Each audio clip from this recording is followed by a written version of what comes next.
The rain in Blackwood Falls was not a weather event. It was an occupation. It claimed the streets with a rhythmic, oppressive weight, turning the midnight air into a thick shroud of wet wool.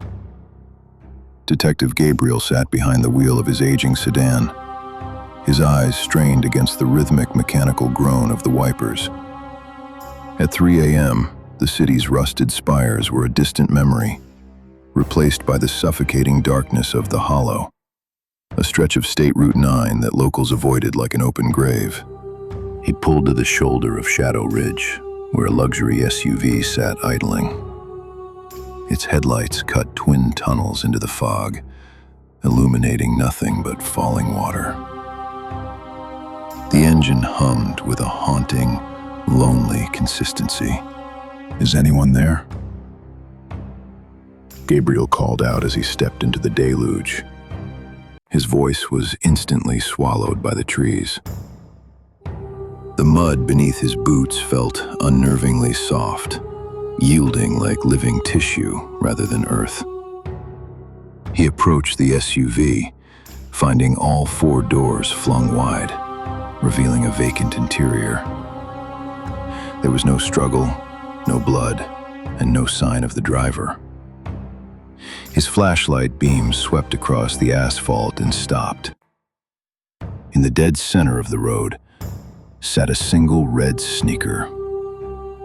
Gabriel knelt, reaching out to touch the fabric. It belonged to Elias, the boy he had been hired to find. Despite the torrential downpour, the shoe was bone dry. As his fingers brushed the canvas, a cold shiver raced up his spine. The road didn't feel like stone anymore. It felt like a tongue waiting to swallow. Gabriel climbed back into the sedan, placing the red sneaker on the passenger seat. It sat there like a dormant explosive, radiating an unnatural stillness. As he shifted into gear and drove deeper into the ridge, the vehicle began to fail him. The dashboard lights flickered and died, and the GPS screen erupted into a frantic strobe of emerald static. It no longer showed the highway. Instead, it rendered a map of a forest that defied geography, a jagged labyrinth of ancient, pulsating symbols. The odometer began to spin in reverse, the digits blurring until they vanished entirely. Gabriel gripped the steering wheel, his knuckles white, as the sensory world outside the glass warped. The familiar hum of tires against pavement transitioned into a wet, rhythmic thumping. It was a visceral sound, steady and deep, as if the asphalt possessed a massive, hidden heart. "What is this?" he whispered, but the car offered no answer. The trees on either side of the route began to lean inward, their gnarled, skeletal branches interlocking high above the roof. The sky disappeared, replaced by a vaulted ceiling of gray wood. The sedan was no longer traveling along a state highway. It was being funneled through a biological architecture. The road had narrowed into a lightless passage, and Gabriel realized with a jolt of terror that the ridge was not a place he was driving over, but a throat he was driving down. The fog shifted from a cold gray to a sickly, jaundiced yellow, thickening until the sedan's high beams were reflected back into Gabriel's eyes. He slowed the car to a crawl as a metallic glint appeared through the haze. Thinking he had finally located the missing SUV, he pulled over, only to feel the blood drain from his face. Parked in the center of the lane was his own car. It was an exact duplicate, down to the rusted dent in the rear fender and the specific pattern of grime on the license plate. Gabriel stepped out, his breath hitching in the heavy air. The Echo car was cold, silent, and draped in a heavy stillness that felt like a physical weight. When he approached the driver's side window, he didn't find a body.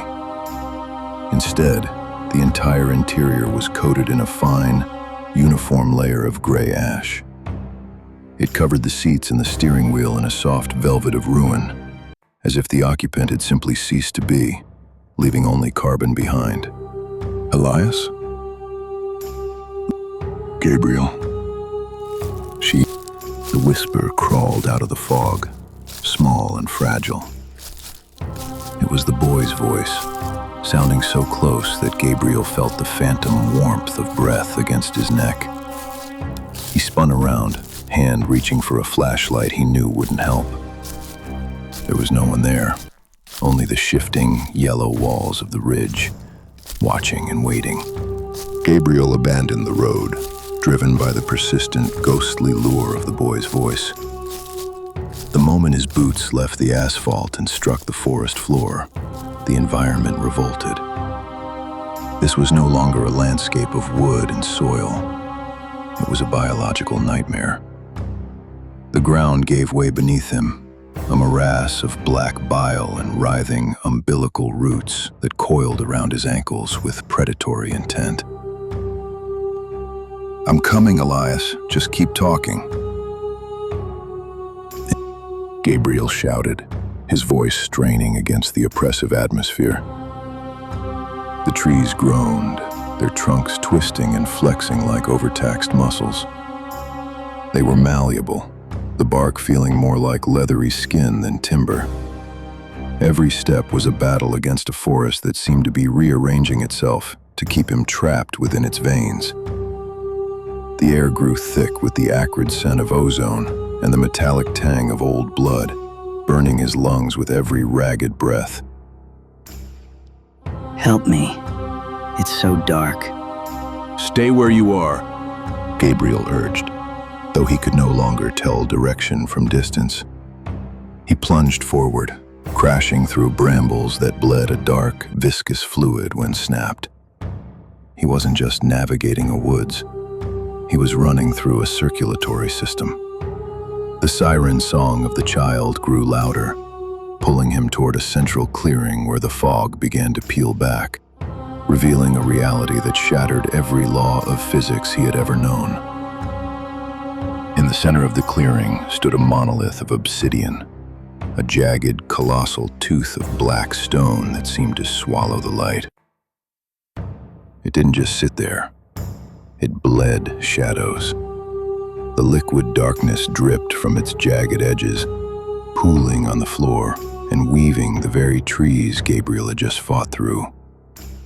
As he drew closer, the surface of the stone rippled, and a face emerged. Elias's face, stretched across the mineral in an eternal, silent scream. "Elias, can you hear me? I'm here." He is not lost, Gabriel. He is foundational.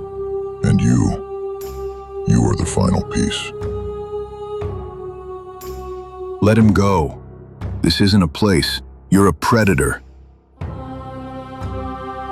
are the ridge. We do not kill. We collect.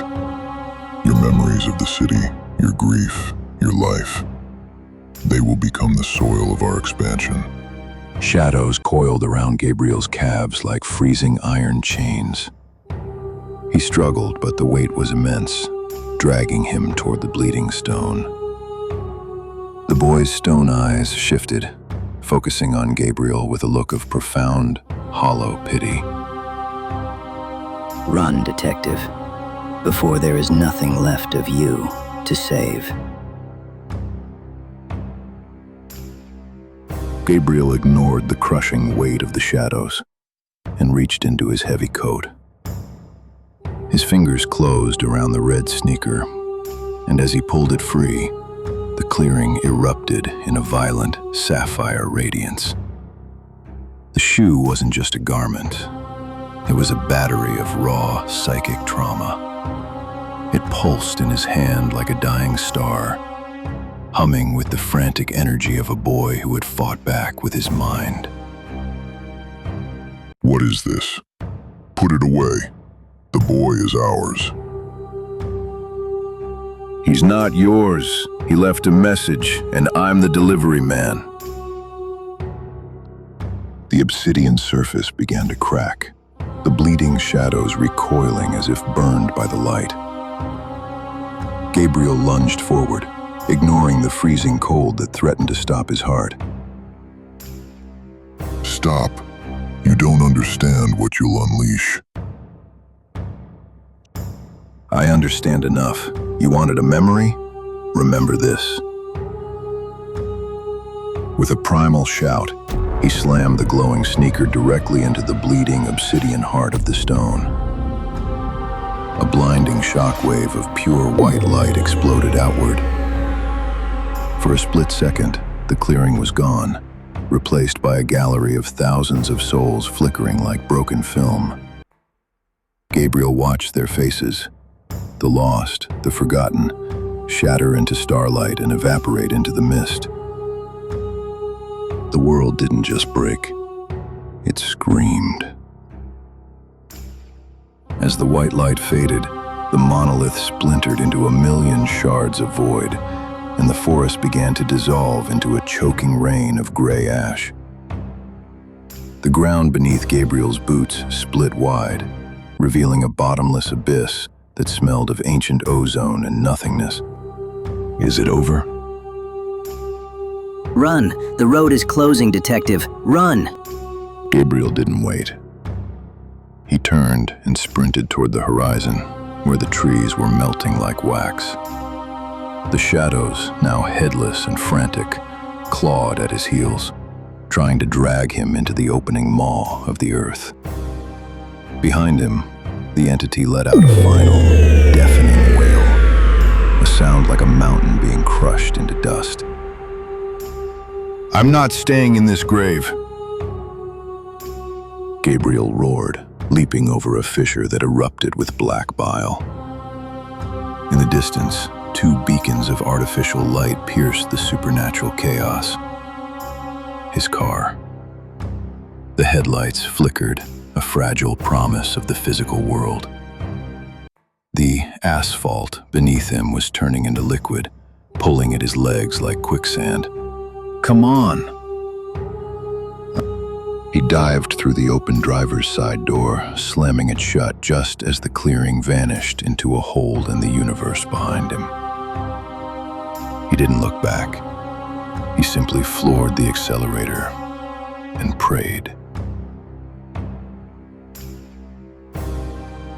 The neon signs of the city diners flickered in the rain, but the warmth Gabriel expected was absent. He sat in his parked car in front of his office, the engine ticking as it cooled. The silence inside the cabin was heavy, broken only by the rhythmic drumming of the deluge against the roof, washing away the last traces of supernatural ash from the hood. I made it back. I'm home. He lifted his hands to the steering wheel, but they were trembling. In the dim light of the street lamps, his skin looked unnervingly translucent, the veins beneath appearing like faint, gray spider webs. There was no heat in his touch, no pulse in his fingertips. Gabriel? He slowly adjusted the rearview mirror, his breath hitching. He saw his own face, but the reflection didn't move in sync with his turn. It lingered for an agonizing second, staring back at him with a profound, quiet sadness. The blue of his eyes had been wiped away, replaced by a flat, misty gray, the color of the fog on Shadow Ridge. You didn't leave the road. I know I didn't. The heavy oak door of his office clicked shut, but the sound didn't echo. Gabriel sat at his desk, the silence of the room pressing against his eardrums like deep water. On the corner of the blotter lay the red shoe, now a charred, lifeless husk of gray ash. He reached out to touch it, but his hand passed through the lamplight without casting a flicker of a shadow on the wood. You're late, Detective. Gabriel didn't flinch. He looked up to see a man standing in the corner, his face obscured by a brimmed hat, holding a folder marked with a familiar, jagged symbol. I brought the boy back, in a way. You brought back more than that. The city thinks it's safe, but the Shadow Ridge was just the gate. Now, you're the key. What happens now? The stranger dropped a new file on the desk. The cover read, Case File Number 002, The Whispering Man of Blackwood Pier. Now, we see if you can hunt the things you've become. Because something just stepped off the midnight ferry, and it's calling your name.